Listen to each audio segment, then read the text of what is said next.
honestly, my favorite part about Nashville is how nice everybody is, I would say.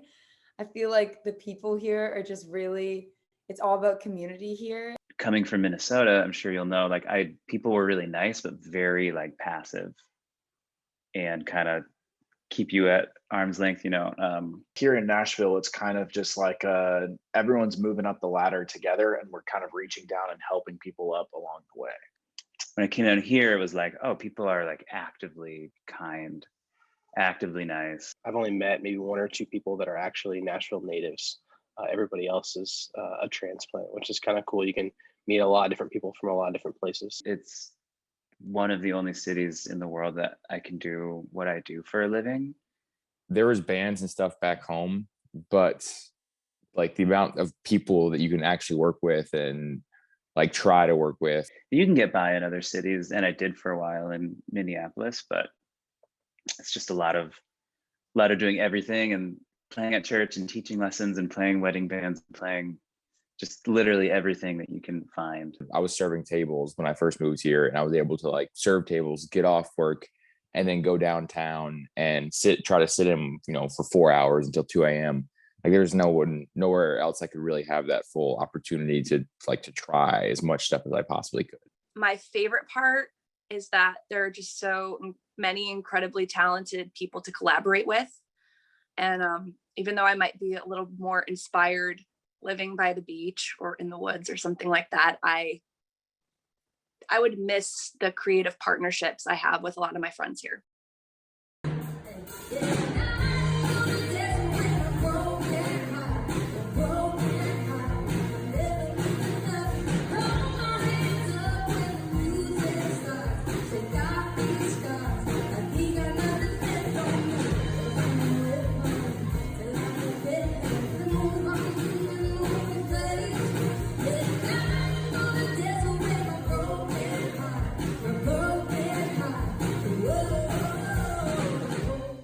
I always knew I wanted to do music. I knew I wanted to do music because my family had a gospel band. I think it was when I realized that every show we were playing, the sound guy, if you will, was really horrible. And I was like, oh, I could probably do this better than they're doing it.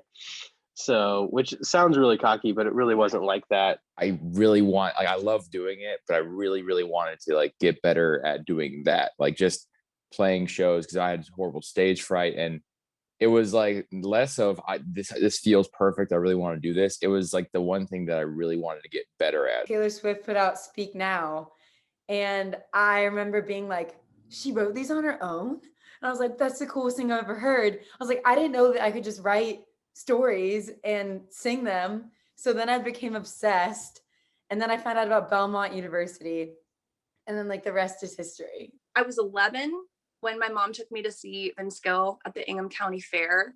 And I went up to the stage with a ticket stub, and I'd written, "Can I yodel for you?" on the back. And I kept waving it at him. And this poor man, I must have been so obnoxious, but he was so gracious and understanding of that little girl. And he brought me up on stage to sing. And I sang Cowboy Sweetheart with him, and yodeled for the largest crowd I'd ever seen. And I loved that feeling, and I wanted to chase it and find it again. So I can definitely say that I would not be here in Nashville today without Vince Gill. So my first week at college, my degree, I was going to a Christian school. So my degree was for worship pastor. I was, leading worship. My very first guitar lesson, I was talking to my teacher, and he was like, "Oh, you're a worship student." I was like, "Yeah." He's like, "Cool, cool, cool." I was like, "What do you do?" And he's like, I just play guitar." And I was like, "What?" But then, yeah, a week into school, I switched my major because I was like, "Oh, I'm just gonna play music and not get a job at a church like that." Yeah. My vision of my life was not to be a musician. My vision of my life was actually to be an eye surgeon. It wasn't until my senior year of college that I was at an internship in the middle of the summer, and I just sat down one day to work and was like, why am I doing this? I really don't want to do this anymore. I want to just play music.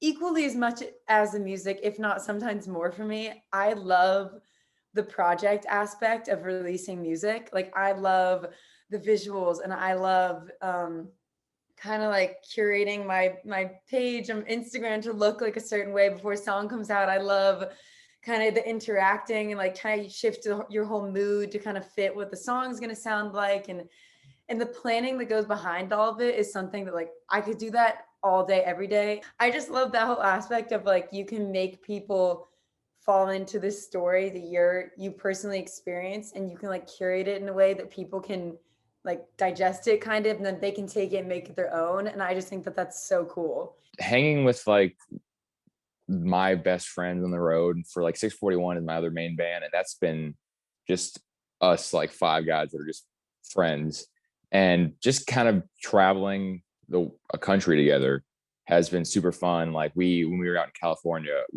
I'd never hiked or camped a day in my life, and we ended up climbing the Half Dome in Yosemite. I think the most exciting part for me is the like 10-meter stretch from walking out from behind the curtain to walking up on the drum riser.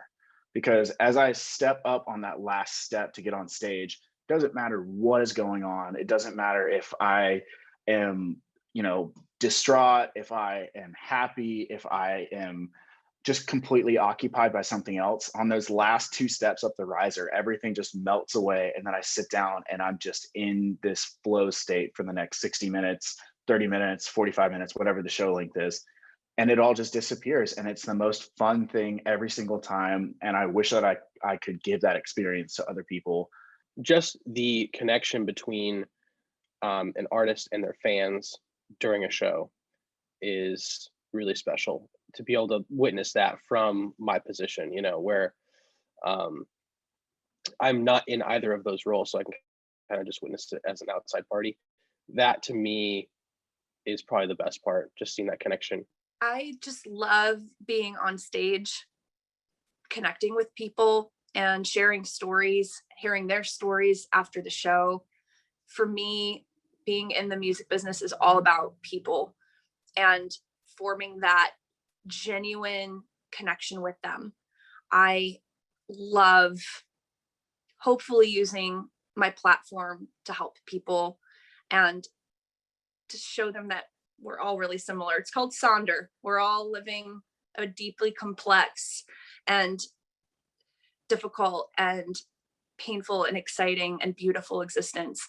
And learning that about other people and sharing that with them is what makes life worth living, in my opinion.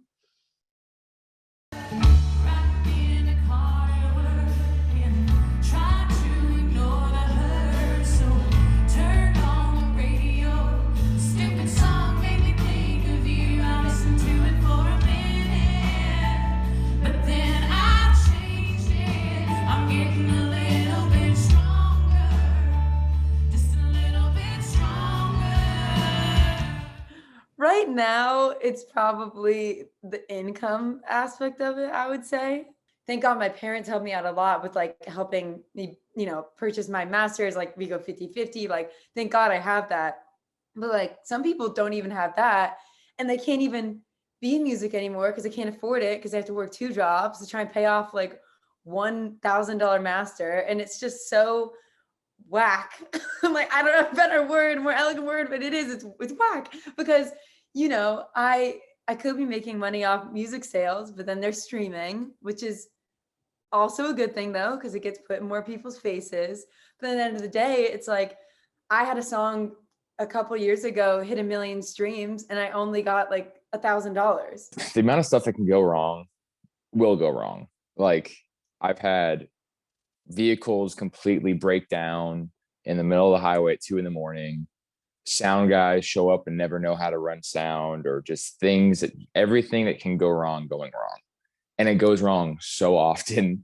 There's a lot of sacrifices that go on behind the scenes.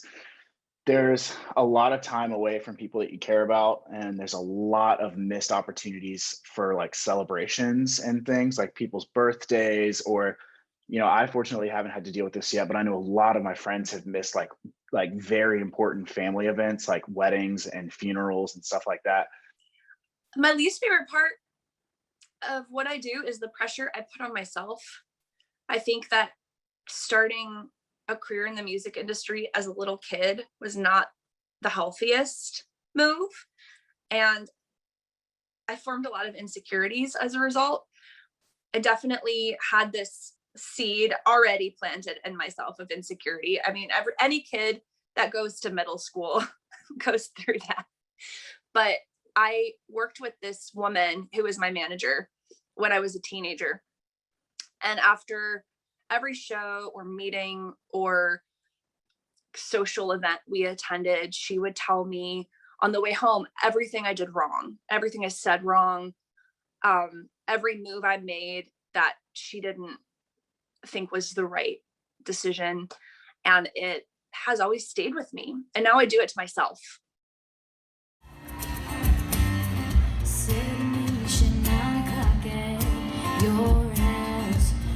Text at 9:30 and you're still out. Can't believe I'm still parked here, waiting at your place. Oh, show up with a couple friends. Right now I'm sleeping. I know you can tell. Oh, you whisper my favorite words. Calm down, pretty girl. You know you're my own world. Boy, I can't say mad at you. Like being an artist and being a writer are two totally different things. Cause like being an artist, like I still have to do things like email people and I have to like keep up with my DMs and like it's like so easy, but it's also like that's like my other part of my job and like, you know, keeping up with this whole like artist you know, kind of brand thing going on. And then like, but the writer part of me doesn't want to feel pressure to like it's like this whole game, like a mental game for me. So like it ends up I get so stressed out that I only write like once every few weeks or so. Like from my position as just a musician in a band, a lot of my job does not come down to my ability, my music ability. Like I have to be able to play the music, but there's a lot of people that can play the music. It's like this job is a lot of it depending on your personality. You're playing music for sometimes like 30 minutes in the day. And then all of the rest of the hours of the day, you're just like sitting in a green room hanging out.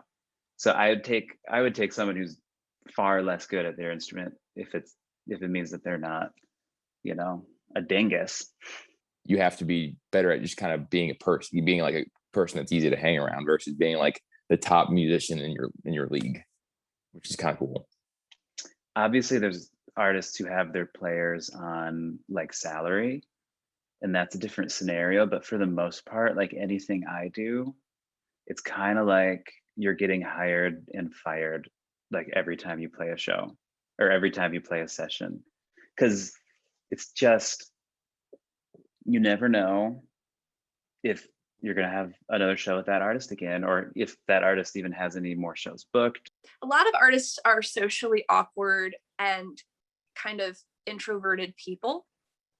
And we've literally chosen a job where we don't get to do that. So we are constantly forced out of our comfort zone into uncomfortable situations where, you know, you're literally required to open up. And if you don't, it's off-putting.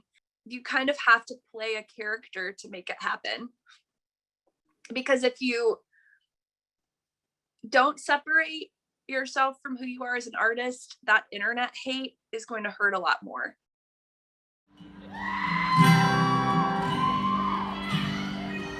I love you. I wanna drive down County Road 9 and play with the wind in my hands.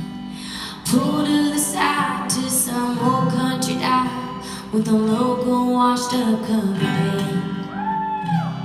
Flirt with some boys and ask him to dance. Lean in and kiss him right on the lips, 'cause I can. I guess like seasonally speaking, in the summer, there's just a lot more live music happening, especially in the country world with all the festivals? In the country world, a lot of the touring is exclusively on the weekends. You know, before we leave, Monday, Tuesday, Wednesday, those are typically my weekend days as a musician. So I get to stay home and be with my friends or get coffee or play golf with friends or do whatever I want to do on those 3 days. What's typical is I'm gone either Thursday or Friday through Saturday or Sunday. Yeah, so the road is, a lot of it is actually like hurry up and wait. You get there, you get your stuff in, and then okay, you still have to wait for the other band to get there or sound check or whatever else. So a lot of it is actually just waiting. Yeah, a typical day, we just load in around 10 o'clock and get ready for sound check. We would be the second band to sound check after the headliner most of the time. And then I would just chill out for a couple hours till showtime, do the show, load our truck, get on the bus and go to bed. It's just a lot of preparation. Like people will see an hour and a half show on the road, but there's a lot of, like, every show with Danielle, we have at least a 2 to 3 hour rehearsal, even if it's a 45-minute gig. So we want to make sure we have it right. But usually it was pre-COVID, it was just busy, you know, getting ready for whatever that next weekend is, or always doing laundry too. There's always laundry in between the road. It's never fully done. I was slammed. Interviews and shows constantly. I think that what people might not know about me is I absolutely hate doing my hair and makeup. It gives me so much anxiety. I would really rather not. But so much of my time just went into getting ready and trying to be prepared and learning new songs and writing. And then COVID happened and it was hitting a wall. Everything stopped. I'm not perfect, you don't care. I ain't sorry, you ain't scared. 'Cause you got 2 hands that know how to hold me, love me like only you can. And maybe I'm crazy, but baby, you take me as I am. You know I don't try to, but I can be hard to handle. I might be a handful, but that's why you got 2 hands. That's why you got 2 hands. It got hit pretty hard. I was on the way back from a show in Detroit, and it was like I think it was 5 phone calls on that drive back that pretty much wiped out like 6.5 months of work. We did our last show on March 8th or 9th of last year. And we've done one like TV thing since then. And that was maybe like 3 or 4 months ago.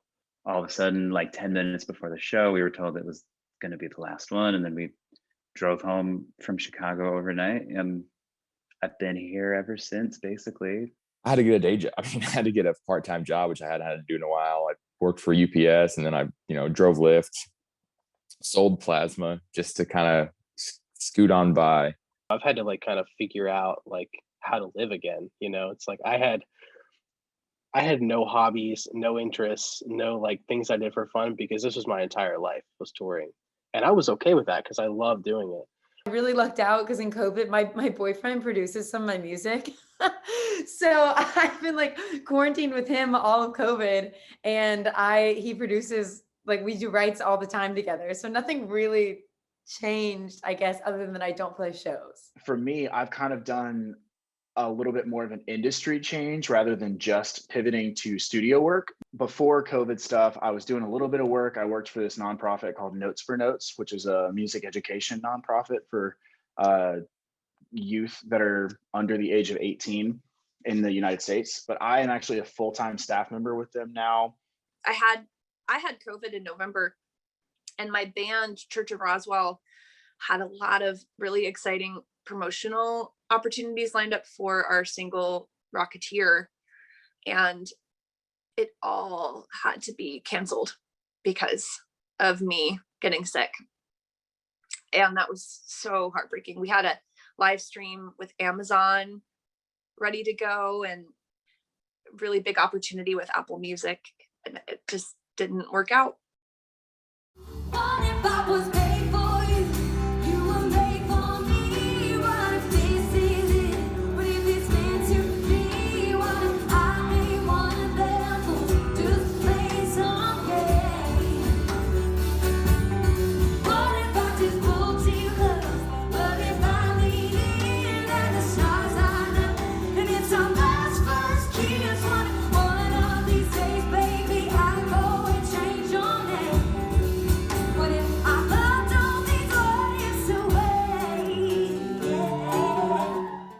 it really hasn't, like, the industry hasn't had to change that massively in the last couple of years. I mean, it had to switch to, streaming and stuff, but when it came to like the live aspect, all it's done is gotten bigger and, more elaborate. It hasn't had to like really adapt to massive changes like this. A lot of people are going to find other stuff, which they already have, and have said they're not going to come back to the industry anymore. So I think that's going to happen to a lot of people. A lot of guys that were about to retire are probably going to just say, all right, well, that's it. I spent so much time with my wife and kids now at home. I can't really leave that again. I have no idea. I do think, though, that real, honest lyrics are going to catch on and become more prevalent than they are even now. I think that people are ready to hear a genuine point of view, no holds bar. Okay, unfortunately, nobody is making money right now. And that goes for even some of the bigger artists. So even when touring starts back up, I'm not sure if artists are going to be in a great position to hit the road, because they've just been hemorrhaging money for the last 12 months, or it'll be more by then. I don't want to be distracted. I want to feel it and process it and work through it. And we're doing that as a country and as a planet. So I think our music and our art will reflect that as well.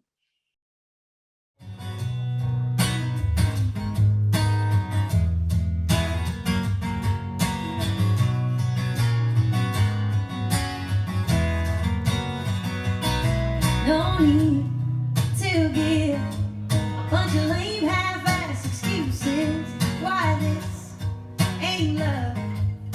I'm blind, but I ain't stupid. I wasn't looking for it. Doesn't mean it doesn't sting when you cut and run so soon. Good luck, so long. I guess I better get to leaving too. I have truth still alive. I need my space to steal goodbye. The wrong size, you can look good on you, but you'll be cussing your feet at midnight. The best part about what I get to do is I get to look, I'm behind everyone. So I play drums and I get to like look across the stage at all the different people that are playing, and I get a face first look at everyone out in the crowd, and I get to see the expressions that people are making, and I get to see what exactly is physically happening to people while we're playing, and like the emotions they're feeling, the excitement level that they're having. Like it just that's something to me. If you're trying to be in social media, you can't just shut the doors and run away. You can't. It's No. So I think I would have deleted it at this point. I really do. I cannot see. I love seeing like what people are up to, and it's not even like I don't like seeing it, I guess, because I really don't mind seeing like all people's highlights. Like I know it's a highlight reel for people, and I'm like, cool, how nice, like a cute picture of you. I love that for you, I think I resolved to stop putting up with bullshit. I think that's my COVID resolution. And not just other people's bullshit, my own. I have to stop putting up with my own drama and anxieties and holding myself back all the time. It's just like the Wild West right now. It's all blown to the ground, and it's very exciting because who knows what could happen, but also it's kind of like, good luck, Yeah, just kind of like a big question mark. Yeah. Yeah, that sounds really dark. It's all falling apart, Maddie. The whole world. No, hopefully. I mean, it feels like we almost hit like, it got worse, and they kind of like plateaued, and it's kind of like, it just kind of sucks, but we're kind of stuck. Yeah. So, I don't know. Yeah. Nobody knows. Nobody knows. Broke heart still broke.